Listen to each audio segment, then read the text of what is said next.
Good morning everyone, welcome back to my blog. নমস্কার সবাইকে, আশা করি সবাই ভালোই আছেন। আজ আমি রান্না করব সজনে ডাঁটা। প্রথমে কড়াইয়ে তেলটা গরম করতে দিয়েছি। তেলটা গরম হলে দিয়ে দিব পাঁচফোড়ন। পাঁচফোড়ন ভাজা ভাজা হওয়া পর্যন্ত অপেক্ষা করতে হবে। দেখুন তেলের মধ্যে ফুটছে।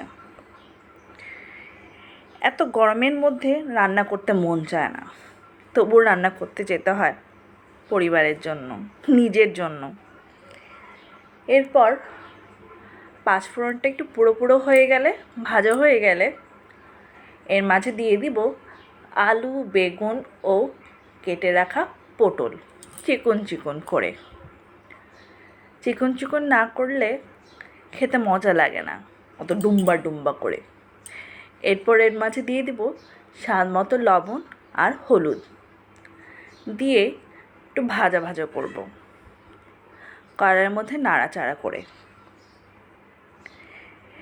এই রান্নাটা আমি শিখেছি আমার শাশুড়ি মায়ের কাছ থেকে। যেহেতু সে নিরামিষভোজী, সে অনেক রকমের নিরামিষ রান্না করতে পারে। এটা খুবই মজাদার। আমি যখন প্রথমে খেয়েছি খুবই মজা পেয়েছি। আর আমার জামাই তো এটা খেতেই চায় না, বলে সজনে ডাঁটা ভালো না। যখন এটা রান্না করে দেই বলে খুব স্বাদ হয়েছে, তো খুব ভালো। এরপর আলু পটলগুলি ভাজা হয়ে গেলে দিয়ে দিব সজনে ডাঁটা। সজনে ডাঁটার মধ্যেও হলুদ ও লবণ দিয়ে ভাজতে থাকবো হালকা হালকা করে। সজনে ডাঁটা দেহের জন্য খুবই উপকারী।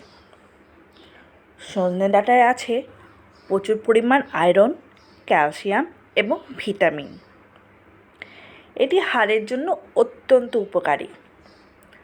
রক্ত বিশুদ্ধ করতে সজনে ডাঁটার তুলনাই নেই। সজনে ডাঁটা ভিটামিন সি, অ্যান্টিঅক্সিডেন্ট হিসেবে কাজ করে। তাই সজনে ডাঁটা খাওয়া খুবই জরুরি আমাদের জন্য। আমি তো আমার মেয়েকেও বলি সজনে ডাঁটা খা, ও খায় মজা করে। সজনে ডাঁটাগুলো ভাজা হয়ে গেলে দিয়ে দিব সামান্য জল। সামান্য জল দিয়ে এটাকে ঢেকে দিব। সজনে ডাঁটা নরম হওয়ার আগ পর্যন্ত এই ঢাকনাটা থাকবে। খুলে খুলে কিন্তু আবার দেখতে হবে যেন সজনে ডাঁটা বেশি গলে না যায়। দেখুন সজনে ডাঁটাগুলো নরম হয়ে গেছে।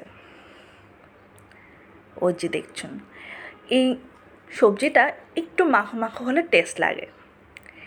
আমি একটা মরিচ দিয়েছি, আপনারা চাইলে অনেকগুলো মরিচ দিয়েও করতে পারেন। এই সবজিটা একটু ঝাল একটু মিষ্টি হবে, খেতে প্রচুর মজা। আপনারা খেয়ে ট্রাই করতে পারেন। আর আমার একটা মরিচে প্রচুর ঝাল। এবার বাজার থেকে যে মরিচগুলো এনেছে প্রচুর পরিমাণে ঝাল, 2-3টা তো দেওয়াই যায় না, একটাতেই কাজ হয়ে যায়। সজনে ডাঁটাগুলো নরম হয়ে গেছে।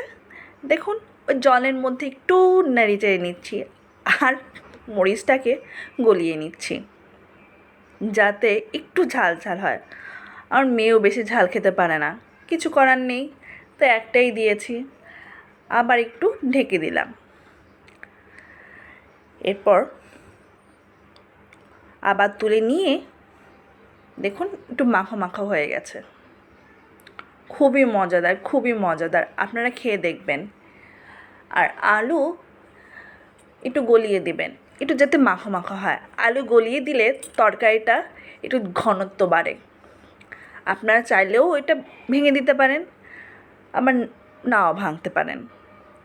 এরপর এতে একটু সামান্য জল দিব যাতে ঝোল ঝোল থাকে, এরকম পরিমাণে। আমার তো ভালোই লাগে ভাই সজনে ডাঁটা। আপনাদের কেমন লাগে একটু জানাবেন।